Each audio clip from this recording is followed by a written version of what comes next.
గాంధీ భవన్ లో TPCC PAC భేటీ కానుంది. ఈ సమావేశానికి సీఎం మీనాక్షి నటరాజన్ పీఏసీ సభ్యులు హాజరు కానున్నట్లుగా సమాచారం. అలాగే స్థానిక సంస్థల ఎన్నికలు, బీసీలకు 42% రిజర్వేషన్, జూబ్లీహిల్స్ ఉప ఎన్నికల్లో అనుసరించాల్సిన వ్యూహంపై ఈ భేటీలో చర్చించనున్నారు. అలాగే తెలంగాణ ప్రభుత్వం సంక్షేమ పథకాలను ప్రజల్లోకి తీసుకెళ్లే అంశంపై ఈ సమావేశంలో నిర్ణయం తీసుకోనున్నారు.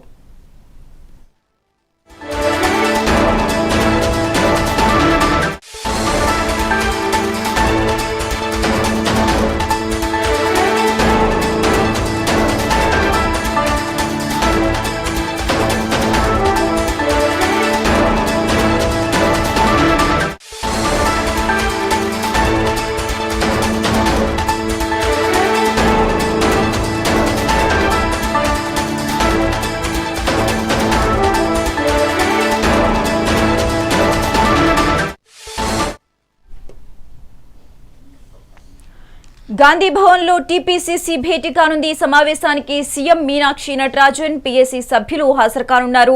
స్థానిక సంస్థల ఎన్నికలు, బీసీలకు 42% రిజర్వేషన్, జూబ్లీహిల్స్ ఉప ఎన్నికల్లో అనుసరించాల్సిన వ్యూహంపై ఈ భేటీలో చర్చించనున్నారు. తెలంగాణ ప్రభుత్వం సంక్షేమ పథకాలను ప్రజల్లోకి తీసుకెళ్లే అంశంపై సమావేశంలో నిర్ణయం తీసుకోనున్నారు.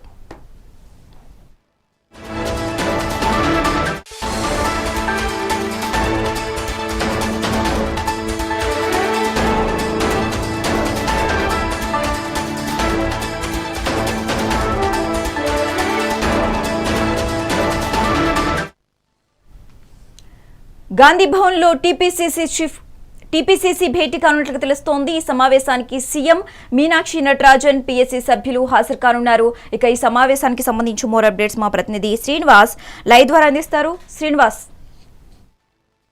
ఈరోజు గాంధీ భవన్ లో సాయంత్రం 5 గంటలకు PCC political affairs committee, political advisory committee సమావేశం జరుగుతుంది. ఈ సమావేశానికి సీఎం రేవంత్ రెడ్డి, అదేవిధంగా పిసిసి అధ్యక్షుడు మహేష్ కుమార్ గౌడ్, అదేవిధంగా ఇన్ఛార్జి మీనాక్షి నటరాజన్ హాజరవుతారు. అయితే మీనాక్షి నటరాజన్ చైర్మన్ గా, పిసిసి అధ్యక్షుడు మహేష్ కుమార్ గౌడ్ అధ్యక్షతన ఈ రెండు కమిటీలు, political affairs committee, political advisor committee, ఈ రెండు సమావేశం కానున్న నేపథ్యంలో మంత్రులు, అదేవిధంగా ముఖ్య నేతలు కూడా, ఏఐసిసి కార్యదర్శి, ముఖ్య నేతలు కూడా హాజరవుతారు. అయితే ప్రధానంగా స్థానిక సంస్థల ఎన్నికలకు సంబంధించి హైకోర్టు తీర్పు నేపథ్యంలో కూడా తీసుకోవాల్సిన చర్యలపై కూడా ఈ సమావేశంలో కూడా చర్చిస్తారు. మరోవైపు స్థానిక సంస్థల ఎన్నికల్లో ఈసీలకు 42% రిజర్వేషన్ సంబంధించిన అంశాలపై కూడా చర్చిస్తారు.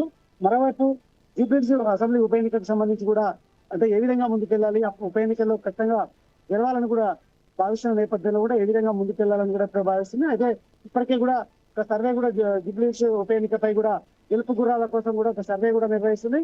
ఈ సర్వేలో ఎవరైతే మెజారిటీ, ఎవరైతే ఎక్కువ సర్వే మెజార్టీ చూపిస్తుందో వారికి ఇచ్చే అవకాశం కూడా కనిపిస్తుంది. మరొక వైపు ఈ ఉప ఎన్నికల్లో నేను మళ్ళీ పోటీ చేస్తారంటూ కూడా అజారుద్దీన్ కూడా తీవ్రంగా ప్రయత్నాలు చేస్తున్నారు. ఏఐసిసి నేతలను కూడా కలిసిన పరిస్థితి.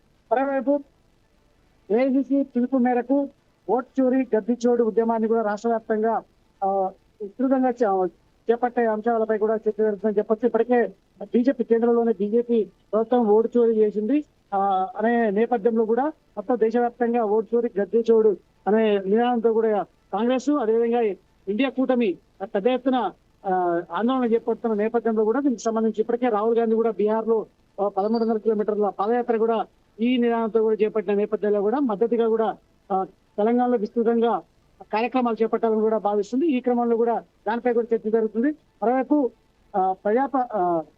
ప్రజాపాలనలో కూడా సీఎం రేవంత్ రెడ్డి ప్రభుత్వం చేపడుతున్నటువంటి సంక్షేమ పథకాలు, ప్రజా సంక్షేమ పథకాలని ప్రజల్లోకి విస్తృతంగా తీసుకుపోయే అంశాలపై కూడా ప్రధానంగా చర్చించే అంశంపై కూడా చర్చ జరుగుతుంది. ఎందుకంటే ఇప్పటికీ కూడా అన్ని పథకాలు అమలు చేస్తున్నప్పటికీ కూడా ప్రతిపక్షాలు విమర్శిస్తున్న నేపథ్యంలో కూడా ఏ విధంగా అంటే పార్టీ నేతలు తిప్పికొట్టడంలో కూడా విఫలమవుతున్నారు. ఈ నేపథ్యంలో కూడా ప్రభుత్వం అన్ని పథకాలు అమలు చేస్తున్నప్పటికీ కూడా ప్రచారం చేయలేకపోతున్నాం అనే అంశాలపై కూడా ఎప్పటికే ఉన్న భావంలో సీఎం రేవంత్ రెడ్డి, అదేవిధంగా నేతలు ఉన్న నేపథ్యంలో కూడా దానిపై కూడా ప్రధానంగా చర్చ జరుగుతుందని చెప్పొచ్చు.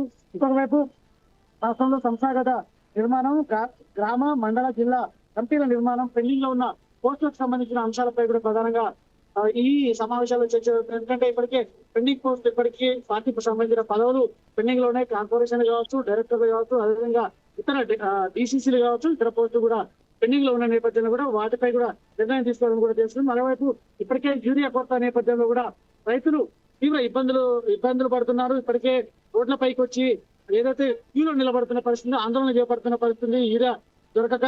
ఈ యూరియాపై కూడా ఇప్పటికే రాజకీయ రంగు పునుకున్న నేపథ్యంలో కూడా ఇటు బీజేపీ అదేవిధంగా కాంగ్రెస్ రైతుల నడ్డి విరిచింది. యూరియా ఇవ్వలేకపోతే విఫలమవుతుంది అంటూ కూడా టీఆర్ఎస్ వాదిస్తుంటే కేంద్రం యూరియా సప్లై చేయాల్సిన మాత్రం కేంద్ర ప్రభుత్వం, కేంద్రం అందించాల్సిన యూరియా కోట ఇవ్వలేదు కాబట్టి ఖచ్చితంగా ఇవ్వాలంటూ కూడా కాంగ్రెస్ డిమాండ్ చేస్తుంది. ఇంకోవైపు ఇవ్వాల్సిన కోట ఇచ్చింది, కావాలనే కూడా బ్లాక్ మార్కెట్ లో కూడా యూరియాను అమ్ముతున్నారంటూ కూడా బీజేపీ ఆరోపిస్తుంది. ఈ క్రమంలో కూడా ఏ విధంగా యూరియాపై ప్రజల్లోకి తెలిసే విధంగా ముందుకు పోవాలనే అంశాలపై కూడా ప్రధానంగా చర్చ జరుగుతుంది. ఈ అంశాలపై కూడా సుదీర్ఘంగా సాయంత్రం 5 గంటలకు ప్రారంభమై కూడా సుదీర్ఘంగా ఈ సమావేశాల్లో చర్చ జరిగే అవకాశం ఉంది చెప్పొచ్చు.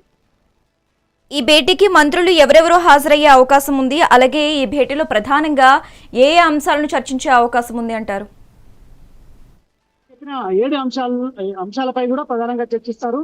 మరోవైపు భేటీకి మంత్రులు అదేవిధంగా పిఎస్సి పిఈసి సభ్యులు హాజరవుతారు. అదేవిధంగా ఏఐసిసి తెలంగాణ వ్యవహారాల ఇన్ఛార్జి చైర్మన్ గా మీనాక్షి నటరాజన్ చైర్మన్ గా హాజరవుతుంది. మరోవైపు ఏఐసిసి కార్యదర్శులు విశ్వనాథన్ హాజరవుతారు. మరోవైపు పిఈసి సభ్యులందరూ హాజరవుతారు. సీఎం రేవంత్ రెడ్డి కూడా వస్తున్న నేపథ్యంలో కూడా మంత్రులు అందరూ కూడా ఈ సమావేశానికి వస్తారని చెప్పొచ్చు. ఈ సమావేశంలో కూడా ఈ 7 ఎజెండాలోని 7 అంశాలు చర్చించి కీలక నిర్ణయాలు తీసుకునే అవకాశం అయితే ఉంది. అదేవిధంగా స్థానిక సంస్థల ఎన్నికలకు సంబంధించి ఏ విధంగా ముందుకు వెళ్ళాలి, ఎందుకంటే ఇప్పటికే బీసీలకు 42% రిజర్వేషన్ అంశంపై ఇక్కడ ఇప్పటికే 2 బిల్లులు కులగణన బీసీ బిల్లు 2 రాష్ట్రపతి దగ్గర పెండింగ్ లో ఉన్న నేపథ్యంలో కూడా ఏ విధంగా ఎన్నికలకు పోవాలంటే హైకోర్టు ఇప్పటికే కూడా సెప్టెంబర్ 30 లోపు కూడా ఎన్నికలు నిర్వహించాలని కూడా డెడ్ లైన్ విధించిన నేపథ్యంలో కూడా ఏ విధంగా ముందుకు పోవాలనే అంశాలపై కూడా చర్చించి ఒకవేళ పాజిబుల్ అవుతుందా కాదా మెజార్టీ అభిప్రాయం తీసుకొని, కాకపోతే హైకోర్టుని మరింత గడువు స్థానిక సంస్థల ఎన్నికలకు గడువు ఇవ్వాలని కూడా కోరే అవకాశం ఉన్న నేపథ్యంలో కూడా ఈ అంశాలపై ప్రధానంగా పిఎస్సి సమావేశంలో కూడా చర్చించి నిర్ణయం తీసుకుంటారని చెప్పొచ్చు. Updates Srinivas. Okay right, thank you Srinivas.